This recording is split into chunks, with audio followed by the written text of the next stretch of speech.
pribadi, Pak Muldoko tetap punya posisi Kepala Staf Presiden. Dan karenanya saya menyetujui apa yang disampaikan oleh Romi dalam satu podcast yang mengatakan jika Demokrat dicoret oleh Muldoko, maka Anies tidak bisa capres. Bahasa Romi yang merupakan bagian koalisi pemerintahan itu mengafirmasi adanya skenario untuk mengambil alih Demokrat melalui Pak Muldoko. Pak Jokowi tidak bisa mengatakan beliau tidak tahu. Ini Kepala Staf Presiden, salah satu orang terdekat di istana. Pak Jokowi tidak bisa mengatakan beliau tidak setuju.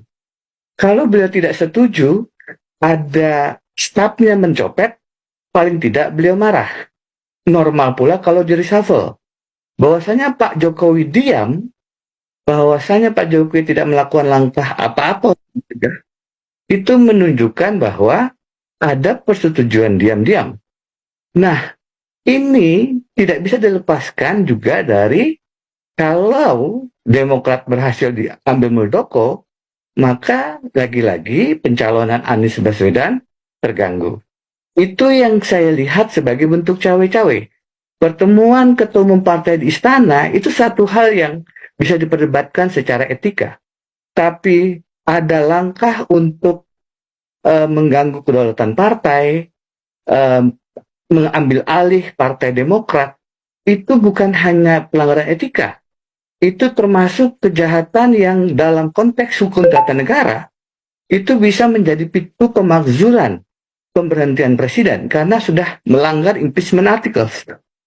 Di Amerika Serikat, pada saat ada upaya menyadap kantor Partai Demokrat, dibobol kantor Partai Demokrat karena ingin dipasang alat sadap di masa kampanye, itu langsung memicu proses impeachment kepada Presiden Richard Nixon. Sebelum proses itu diselesaikan karena Richard Nixon tahu bahwa dia akan kalah, dia mengundurkan diri. Itu karena akan menyadap. Ini Presiden Jokowi melalui tangan Kepala Staf Presidennya mengambil alih Partai Demokrat demi untuk membatalkan pencalonan Anies Baswedan. Ini bukan hanya pelanggaran etika, ini adalah kejahatan yang harusnya dalam kondisi normal diberi sanksi dalam bentuk pemberhentian, dalam bentuk impeachment. Karena itu, cawe-cawe yang semacam ini menggunakan instrumen hukum untuk saya menulis puisi dan dalam bentuk artikel panjangnya, korupsilah dalam pelukan koalisi. Saya dikritik, Anda tidak ingat ada orang Golkar, Setia Novanto juga dipenjarakan. Saya bilang itu 2017. KPK-nya belum dirubah undang-undangnya. Oh, masih ada yang namanya Pak Juliari Batuara dari PDI Perjuangan dan Pak Edi Prabowo dari Partai Gerindra ditangkap KPK. Oh, itu di awal masa Pak Firly.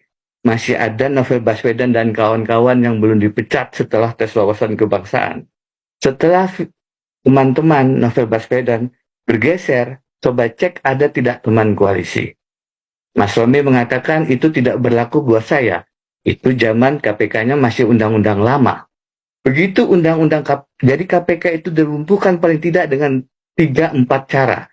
Satu, undang-undangnya dirubah dengan meletakkan KPK di bawah presiden, kehilangan independensi. Kalau hanya institusinya, regulasinya dilemahkan, masih ada harapan jika orang-orangnya berintegritas. Diletakkan orang yang secara etika bermasalah. Sudah pernah disidik, punya etika, bertemu dengan orang yang berperkara. Bahkan dijatuhkan hukuman berat, keburu ditarik. Disurati oleh KPK pada saat proses fit and proper test, tak terpilih. Sekarang ada masalah gratifikasi helikopter, ada dugaan pembocoran dokumen rahasia di Kementerian SDM, dan seterusnya. Seandainya masih dipertahankan orang-orang pejuang-pejuang yang telah merelakan satu matanya tempat kita berutang kepada Novel, mungkin masih ada harapan. Tapi orang-orang ini pun disingkirkan. Itu tahap kedua pada saat